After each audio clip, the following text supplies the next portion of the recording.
গোপালগঞ্জে সমাবেশ শেষে এনসিপি নেতাকর্মীদের উপর হামলায় থমথমে অবস্থা বিরাজ করছে। জেলায় ১৪৪ ধারা জারি করা হয়েছে। হামলা, গাড়ি ভাঙচুর ও অগ্নিসংযোগে আতঙ্ক ছড়িয়ে পড়েছে।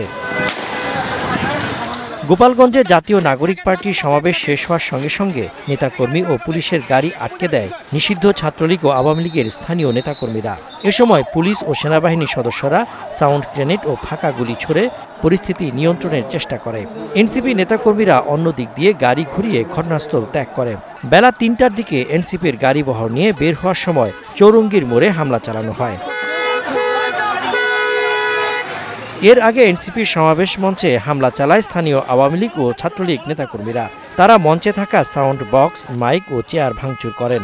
দুপুর ১:৩৫ দিকে গোপালগঞ্জ শহরের পৌর পার্ক এলাকায় এই ঘটনা ঘটে। এনসিপির কেন্দ্রীয় কর্মসূচি বানচালে গোপালগঞ্জ সদর উপজেলা নির্বাহী কর্মকর্তার গাড়িবহরে হামলা হয়েছে। সকালে সদর উপজেলার গান্ধিয়াসুর এলাকায় এ ঘটনা ঘটে। এ ঘটনায় বেশ কয়েকজন আহত হয়েছেন। পুড়িয়ে দেওয়া হয়েছে পুলিশের একটি গাড়ি। হামলার সময় পুলিশ সদস্যদের ধাওয়া করে দুর্বৃত্তরা। এতে আহত হয়েছেন আরও কয়েকজন। গোপালগঞ্জের বিভিন্ন এলাকায় সেনাবাহিনী ও বিজিবি সদস্যরা টহল দিচ্ছেন। জেলায় বিভিন্ন স্থাপনা ঘিরে নিরাপত্তা বাড়ানো হয়েছে। ১ জুলাই থেকে দেশ গড়তে জুলাই পদযাত্রা কর্মসূচি পালন করছে জাতীয় নাগরিক পার্টি এনসিপি। এর মধ্যে দেশের বেশ কয়েকটি জেলায় এই কর্মসূচি পালন করেছে দলটি। গোপালগঞ্জের কর্মসূচির নাম দেওয়া হয় মার্চ টু গোপালগঞ্জ। সজীব সাদিক, স্টার নিউজ।